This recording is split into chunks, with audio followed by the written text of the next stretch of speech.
where we are going to go from here. So, policy wins are great, but they do require good practice. And you have to have an idea of what you want to shift and how and why. And to do that, it is really about being able to tell your story. And so, policymakers, they really do love it when you can speak passionately about your work and be specific and not just like this needs to change, but like what needs to change, why, like what will the impact. So before we dig into a little bit of coalition building 101 and systems that we want to change, I'm actually going to put you guys in breakouts. And I want you to think, you can choose one of these prompts, introduce yourself quickly, but I want you to share a moment when the community school strategy really inspired or energized you. Like, what made that experience meaningful? Another is how do you inspire others to embrace the community school strategy? What's a story or an approach or an experience that has been effective? If we want to anchor ourselves in purpose, what is our purpose and how do we get others to buy in? So, here's a few potential prompts. I'm going to go ahead and open up breakouts. You'll have 6 minutes, so this is 3 minutes per person for you all to engage and connect with. And Daveda, I love that comment. If you don't tell your story, someone else will, and it may not be in the way you want it to be told.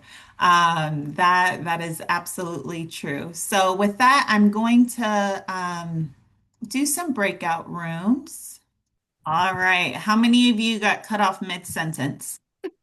Of course, Jolene. Yes, of We course. sure did. You know we spent 5 minutes doing introductions. I put it in the chat. Put it in the chat.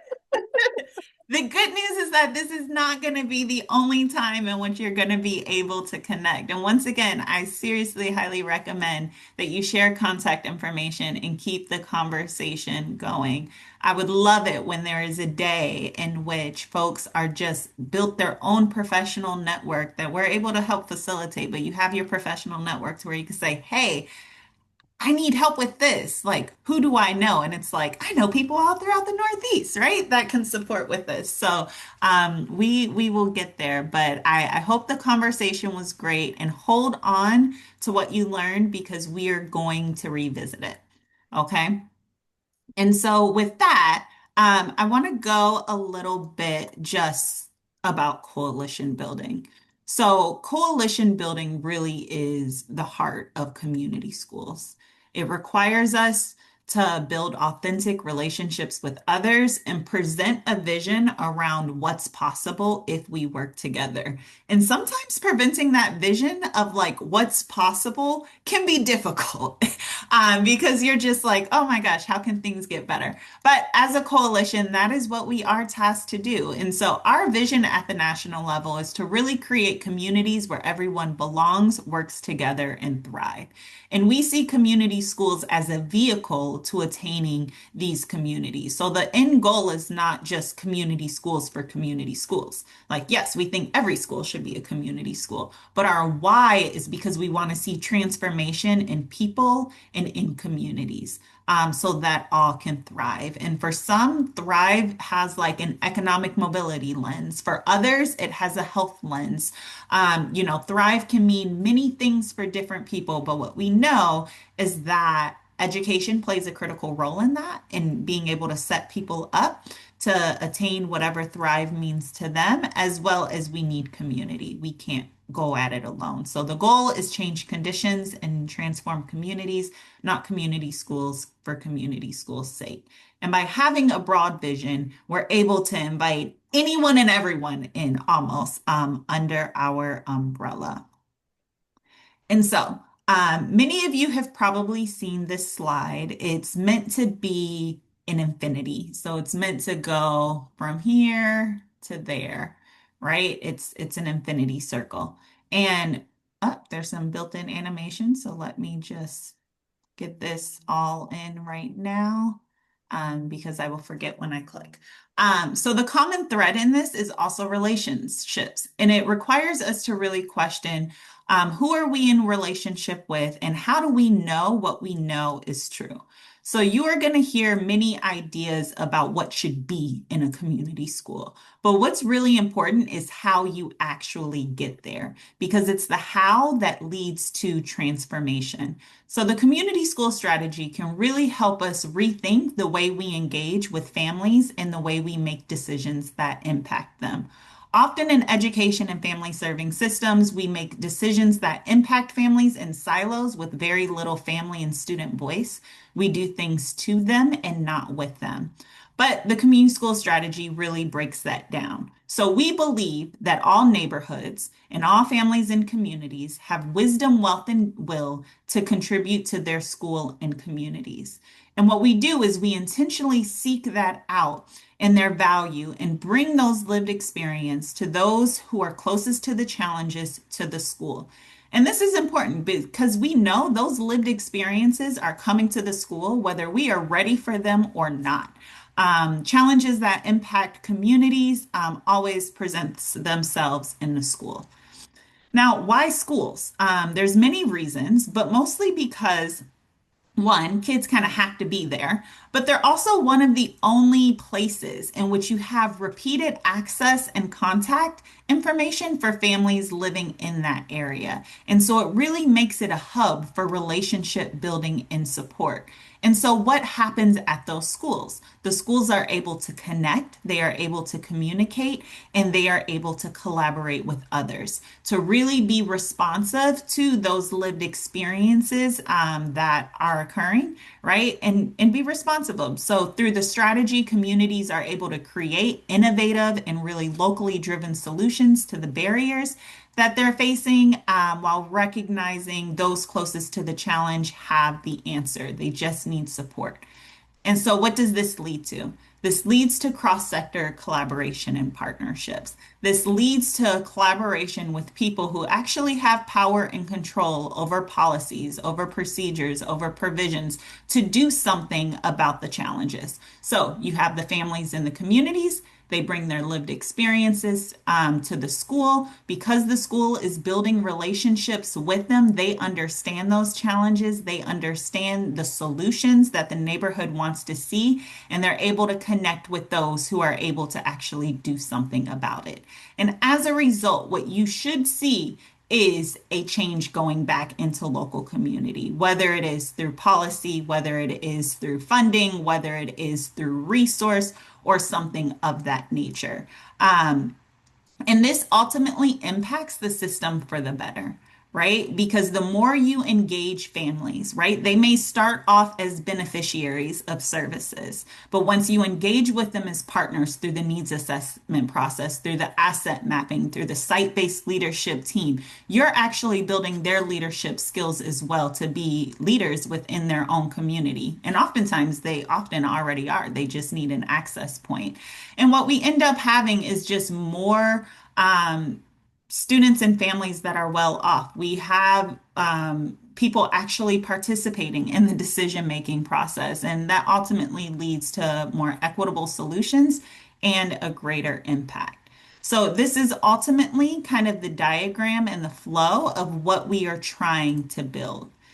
And these systems exist at every level. At a school site level, you will see this through your site-based leadership team. You will see coordinators who are pulling together families and community partners to say, okay, what is our vision for this work? What are the challenges and barriers that are preventing us from getting there? What can we do differently to improve? Right? And that's usually at a site-based leadership team level at an individual school. This also exists at the district level, right? This could be through a steering committee or some sort of city advisory board in which they're wrestling with the same questions, right? What is our vision for this work? What are the barriers that's preventing? How do we respond as a district to support this? And then this same type of system also exists at the state level, right? What are the challenges all of our schools are facing, right? How do we use other local agent or state level agencies to be supportive of that, right? So this is the collaborative, coordinated infrastructure that we are really trying to build. And once these systems are built, what we want is for them to influence the way we create policies and allocate resources. And this is in part why the strategy is sometimes called a democratic strategy, is because it's being directly responsive to the needs of community, because this is hyper local. Now, you may say, okay, Jolene, that's great. We have these systems, but what is it? How do we actually build them? How do we actually get there? And with that, I will say we actually have a ton of resources that can support you on your journey. I'll put a link in the chat in a little bit that can help support. But if you aren't familiar with the Essentials framework, this isn't a great way to start. And you'll see that it's rooted in the vision. It starts with the vision. And if you're like, hey, we're not necessarily at the school level, we're trying to do this citywide or even statewide, I'd encourage you to really look at our Building a Community School Systems guide. So in short, we have resources as a field that can help you support. But this is not necessarily about starting community schools. This is about coalition building and where do we go. And that really requires vision. Whether you are looking for community schools, whether you're looking at a different place-based strategy or collective impact, the thing you will always see is the need for a shared vision. You need to bring people together around what's possible and how they can support, right? So this is the yellow right here is kind of your why, which we addressed in some of the breakout rooms. Why are we doing this work? But you'll see immediately once you have the right people together, you need that shared vision. And so how do we get started on the shared vision? You convene your innovators. Who are the people who can see the glass is half full and not just half empty? Who are the people that want to do something differently? Sometimes this could be your angriest parents. This can be the people that give you a headache, right? Because they're always showing up to the school to complain, right? Grab them aside and say, hey, how would you like things to be different? Help us reimagine what this can look like, right? The next is kind of assess readiness. Like, are we actually ready for this vision? What might we need to do to get others on board? And also compile a rationale for why. Why community schools? Why this strategy? What need is it, or what problem is it solving for? How is this going to make our system better? People think they want collaboration until they realize, oh, I have to share some power here, or oh, I actually have to be responsive to some others' ideas. And so think about, as you're thinking about this vision, who can you bring along with you on this journey that can support you? Now, some of you have done an excellent job at getting partners to buy into a vision. And in some states, you may even have this infrastructure at various levels with an understanding of how decisions get made. In this case, the missing link is often alignment. And you may have this system at the school site level to where you have your site-based leadership team. But how is what is being discussed at the site-based leadership team channeling up to the district, to where the district is being responsive? And then how does that bubble up to what's happening within a region or a state? And so in many cases, alignment is the missing link. And what we want is we want to align our efforts so it's supplemental, not duplicative. So in the next few moments, we're actually going to have an opportunity in our breakout sessions to hear about how people have actually aligned their efforts as a way to get others to see, hey, it's not just the community school coordinator's job to build relationships with families. Or, hey, it's not just the Office of Community Schools' job to implement this strategy, but it takes all of us. And so we will absolutely, in about 2 minutes, have an opportunity to go into those breakout sessions. But really just wanted to emphasize the importance of a shared vision. And that's why we have to anchor ourselves in that, because things may change, funding streams may come and go, but your vision should really stay rooted the same in what it is you are trying to accomplish. So I'm going to take just the next minute, and this is going to buy me some time to get the breakout room set up. But I'd love to hear from you all based off of the breakouts that you were just in. How have you brought others around the vision of community schools? What's something that you have done to inspire others around this strategy? Or what got you hooked onto it? Like, what made you say, yep, community schools is the way in which I want to go? We'll give 2 minutes for that, and then I'll open up breakouts.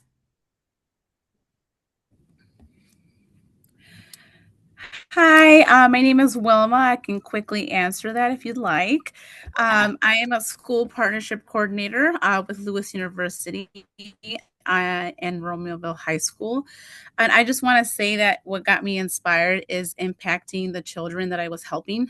They're going through a lot, whether it's emotionally, mentally, family issues. And I think when I started conversating with these kids, you start realizing they need help.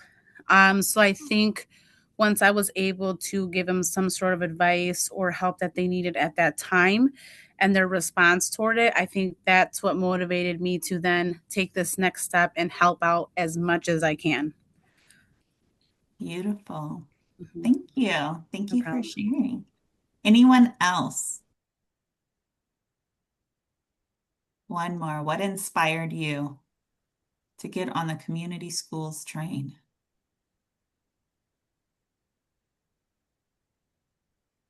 I can share. Uh, Thank Hello, you. everyone. My name is Annalyn Flete, and I'm a community school director in New York City, school in the Bronx. I started this work as a AmeriCorps volunteer back in 2015. And that's what made me fall in love is the fact that there's people out here doing the work to make schools better, and the education and students' experience, and not just students' experience, but also their families. Could be impacted by school and by just the people working in the building can support families beyond what experience I had growing up. um, so yeah, it's students spend a lot of time in schools and that time should be impactful in a way that is not just through education but their experiences and the way that they are able to be better people and teaching them things, giving them opportunities to be better people and opportunities that I didn't have. So that's what got me in, and I'm here 10 plus years later. So Beautiful. Thank you. Thank you. Nicholas, I saw you come off mute. Do you want to answer? You'll be the last one. If not, no worries. yeah, I'll quickly share. So when I was in graduate school, we visited what was supposedly the oldest community school in the country, if I remember correctly, in Boston, and we did a site visit. And I was blown away by, we visited at like 6 p.m. and the school was still bustling. Parents were taking ESL classes. Um, Kids were like doing stuff, and I'd never been in a school like that. And so that was my first introduction to it. And yeah, just seeing it being a vibrant building, you know, from morning to night. Beautiful. Thank you. Thank you all for sharing. And I encourage you to keep sharing, like, why community schools, right? Because, like, part of your story may be part of someone else's hook in elevator speech as they get others on board. So, what we're going to do now is we're going to go ahead and go into breakout sessions. And we have a beautiful setup of speakers today. Kelly Sperduto is going to really talk about how the community school coordinators can align their work to the school improvement plan. So it's not just seen as like, hey, we do food pantries or we do this thing, but how do you actually connect it to the school improvement plan? Dr. Deveda Coley and Nicole Fisher, they are going to speak from a district level. If you work within a district, how do you align community schools to other district offices? So it's not just you and your team implementing this strategy, but you're getting others to really come on board to support. So that's where they're talking about alignment. Some of you are like, I'm not in a district, like, but I'm trying to break in or I'm trying to work with the school and to be a community partner. With that, I highly recommend Bernadette Trapp's session in which she's going to be talking about how can nonprofit partners and community-based organizations support schools and districts within this strategy. So she's going to talk about it from that angle. And if you're someone really working at the state level and trying to think about what can this statewide system look like of support around how to support community school, or perhaps even you're a much larger district and you're like, what are some of the ways in which we might organize to support this work? I highly recommend going to breakout room 4 with Alexandra Jabna and Danielle Dye. And so I understand we're 5 minutes over. Presenters, I'm going to give you an extra 5 minutes so you have your full hour. Um, And with that, I'm going to open up the breakout rooms now, and you should be able to self-select the room that you want. If you need help or support, just let me know, and I should be able to move you as well.